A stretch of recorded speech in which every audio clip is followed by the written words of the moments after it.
All right, so here's the breakdown for the trade that I took today on gold. So prior to CPI news, we had this push to the upside that took buy-side liquidity from here. And then the CPI candle actually went down and broke this market structure, which was also the low of the London kill zone. So mind, this is the 5-minute chart. So I'm just going to go to the 1 minute right now.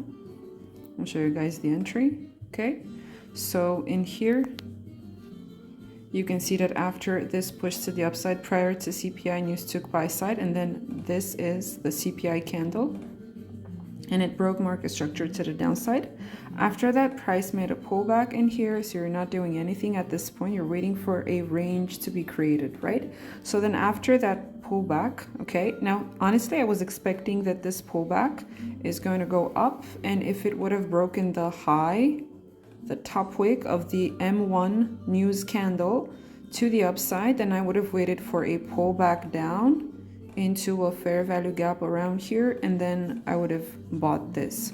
However, once price broke that market structure from the left side, the low of the London kill zone, it then made a pullback up, and then how do you know that this is just a pullback and that it's not going to go higher? Well, this is very simple. You just have to wait and see whether it's going to be a pullback by stopping prior to breaking that high or that one. And if it's going to go down and break that low, even by a fraction of a bit, then you know that this push to the upside was nothing more than just a pullback, right? So again, we have price taking buy side, pushing up before the news. The news candle drives price lower, making a break in market structure. We have a pullback, and then price goes lower, creating a lower low, breaking the low of that news reaction, right? So now the range has been defined. What's the range? The range starts at that high and ends at this low. Okay, so now what we're gonna do, we're gonna take a fib, put it on that move like this, and then we're gonna wait for price to retrace up above the 50% level of this fib range. That happens in here, okay? And now you can start looking for normal general stuff that you normally see ICT teaching. And this is always going to start with taking buy-side liquidity. So in here, we're going to mark buy-side liquidity, sweep. And then you have to wait for a market structure shift in the opposing direction to where it took liquidity. So if it took buy-side, now you have to wait for a shift in market structure or market structure shift to the downside, right? So the shift in market structure occurred here. So that's going to be market structure shift, MSS. And then you have to wait for a push to the upside into a fair value gap, basically to rebalance some of that imbalance that caused the market structure shift. We have that in here, and then you're just doing the normal stuff. You're just waiting for a reaction off of that fair value gap. Let's just mark the fair value gap, so it's that one. Okay, so you're waiting for a reaction. You don't just trade off of price tapping into a fair value gap, because I always say this, the fair value gap is only a point of interest. You do not know whether price is going to react from there or if it's just going to push through it and just turn it into an inversion fair value gap. Okay, so you just have to wait to see whether that fair value gap is going to give you a reaction, and it's going to and if price is going to behave as if it's using that fair value gap as some form of resistance, right? So price taps into the fair value gap after taking buy side, okay, buy side liquidity, after doing market structure shift and all of this based on a narrative that we had being outlined in the chart by price action after the CPI news. Okay, so now price taps into the fair value gap. We have the reaction in here, the rejection. You know that my favorite way to see it as a rejection, as a reaction from the fair value gap is just wait for 2 consecutive candles, bearish candles if you're selling and bullish candles if you're buying, obviously. So once the second candle closed, which is this one, that's where you sell. Okay, so let's just simulate as if we did take a trade in here, and obviously your stop loss has to go at a technical level. You don't just put stop loss above this high because you just like the fact that it's going to give you a very small stop loss. Okay, you have to put your stop loss at a technical and logical level. Now what does that mean? Well, if this is the last buy side liquidity sweep, okay, and after that price made a shift in market structure, then it means that if price wants to go down, it should not go above this high over here. Why? Because this push to the upside, okay, the reason why price went up in here was just to take buy side, to induce other market participants the fact that price is breaking some sort of resistance in here and that it's gonna come back, retest it, and now they're buying. So now buyers are being trapped. Okay, so your technical level is always gonna be above that high that is the most recent one that took buy side and then went down and broke a market structure, or not a market structure, but created a market structure shift.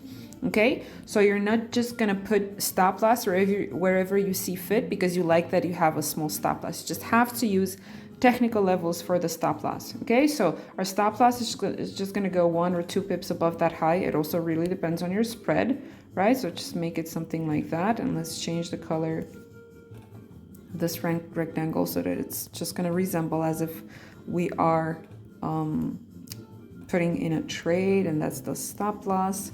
And then this is gonna resemble like some sort of profit taking. Okay, and let's just change the color of this, make it green, because that's how we usually draw our profit taking targets. Okay, so what happens after this? So we did take the entry there, stop loss above a technical level, above the last high that took buy side liquidity and then went down and caused a market structure shift in the direction of your trade idea based on your narrative. Okay, so now price reaches in here, you take your first profit, that's your first TP. From the entry till around here, you have roughly about around 50 pips, so that's going to be about a 1-to-1 R in this case. Okay, after this, you have 2 options. You either place your stop loss at break even if you're going to leave a runner. Okay, you either place your stop loss at break even, case in which in this particular situation it took you out, or if you don't want to put your stop loss at break even and just trust the process, because there are some levels lower. I'm going to show you later that there are some levels of liquidity that price is rather going to want to expand to, then in that case, just don't put stop loss at break even. You're just going to leave the stop loss where it was initially, because supposedly you've already taken some profit in here. Okay, so you've paid the trader, right? So after this, price does that again. It came back up in here, right? It doesn't have to, right? But sometimes it's going to do it. So in here, it just created the exact same thing, right? Buy side liquidity again being taken, and then in here it causes a market structure shift, right? By going down like that. And then you can see here, let me just zoom in. You can see in here that when it went below that low, why that low? Because that's the last swing low that was created prior to that push to the upside that went up above this swing high and took buy side liquidity. Okay, the same thing as we had in here. This is the most recent swing low that was created prior to price going up in here, taking buy side above that high. So when price goes below that low, that's your market structure shift. Okay, so the same thing happens in here. And look at how this market structure shift is created. Price goes below there, and prior to doing that, it did what? It created a sell side imbalance, buy side inefficiency. In other words, a bearish fair value gap. Okay, price taps into that fair value gap, right? You don't just sell right away, because remember, the fair value gap, it's merely a location. It doesn't mean that price will react from that location. Okay, and then you have one bearish candle, and then the second consecutive bearish candle, the my preferred entry signal, and then price goes lower. So in here you could have had another entry, and look at this. Look at this beauty, right? So if we were to simulate a trade like this, it would have looked something like this. And now I told you a little earlier that I'm going to show you what draw of liquidity we had, draw on liquidity. So we have in here, this is the 1 hour chart, right? This is yesterday's low. This is Monday's low, okay? And if we are going to go even farther, we had this low over here, which was, I think it was December 15th low, if I'm not wrong, okay? So again, that's a pretty obvious sell side liquidity pool that price was aiming towards. And yeah, hope you guys enjoyed this short breakdown of this beautiful short setup that we had on gold today. Bye.